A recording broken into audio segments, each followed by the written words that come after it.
અત્યારની જનરેશન રમે ક્યાં, બહાર જઈને બેસે, સુવાનું કરે,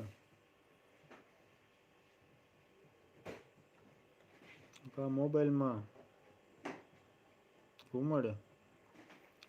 પછી આપણે એવી રમત કોઈ ન રમી શકે. કબડ્ડી, ક્રિકેટ, ગરિયા સિઝન વાઇઝ રમત આવતી. લખોટાની, બાકસની સાપ, બાકસની સાપ એમાં જ એવી છે.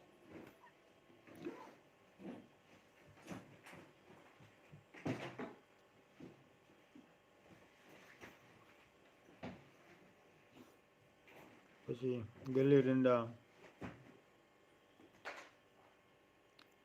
અમે રમતા ત્યારે 15-20 જાતની રમત આવતી. માહિતી છે.